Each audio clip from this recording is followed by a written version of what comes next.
leverage.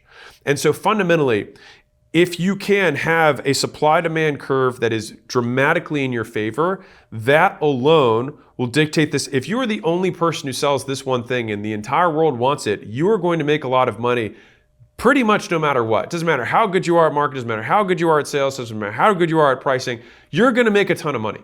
And so I try to think, what are the fewest things that have to be true in order for me to win? And I would rather just get those things right, and then everything else can fall away.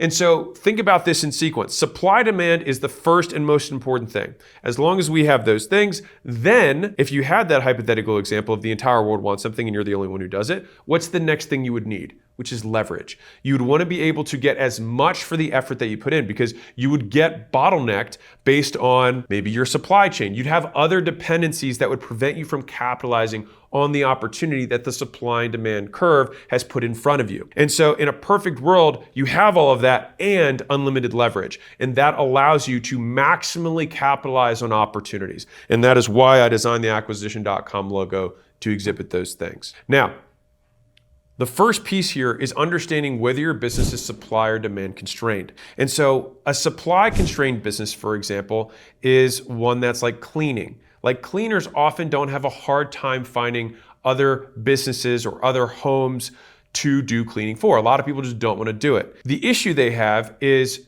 finding staff who can do the cleaning with them or for them. So that means that your supply side of how you can deliver to the demand is usually the issue. And this happens a lot of times with what I would consider nuisance services. So services that people might know how to do, but just don't want to do. A different example of this in the professional setting would be like accounting firms. Accounting firms, a lot of people don't want to hire accountants, and for a big period of time in a lot of companies' growth in the beginning, you don't have in-house accounting. And so having an out-of-house accountant, there's plenty of demand for them. The issue they have is recruiting really good accountants. And so, yet again, they are a supply-constrained business.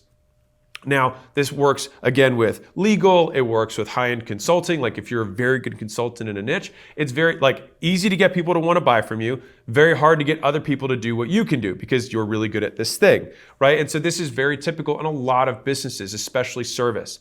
And so that would be supply-constrained businesses. And if that is the constraint, then what do we do to gain leverage over the constraint? And so this is where, okay, is there a way that we can build a community of accountants that we can then recruit from?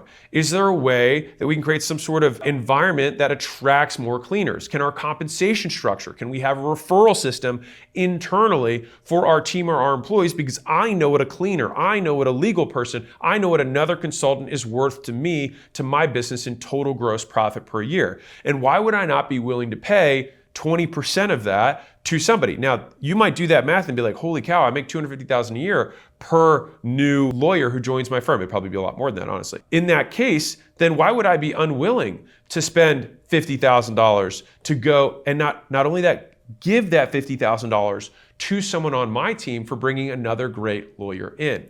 And so this scales all the way up and all the way down based on the revenue that each of these high-end or supply-constrained employees provides the business. Now, those are supply-constrained businesses. And if you're in one of those, you need to recognize it, because the real businesses you're in is attracting, hiring, training, managing, and incentivizing these people to perform. That's the real business, because the demand kind of takes care of itself. Of course, you have to do the basics, but the real issue is going to be on the back end, not the front end. Now, let's flip the tables. There are some businesses that are demand constrained. Now, demand constrained businesses will be typically like e-commerce businesses. Oftentimes, software businesses, specifically B2B software businesses, can be demand constrained. Typical consumer products. Weight loss, for example, is a very demand constrained business. Now, this may sound wild to you, like, wait, I think so many people want to lose weight. Yeah, there's just even more people who supply it and so many different methods for doing it. Now, again, all of these things can shift, right? Supply and demand is a curve, like it can move, right? This is dynamic, and this video exists in time, and unfortunately the environments change. But anybody who's been in fitness would understand that getting customers is actually typically the hardest part. Finding trainers, Not that hard. There's lots of people that like training and they'll even do it for free. Same thing with musicians. Like if you teach music classes, right, one of the difficulties there is attracting people who want to buy music lessons, but there's tons of people who play music and do it for free, right? And so the idea is, which side of this curve are you on? And then whatever that side is asking yourself, how can I gain more leverage over this problem so that I can solve it at scale once and for all, rather than having to solve it continuously over and over and over.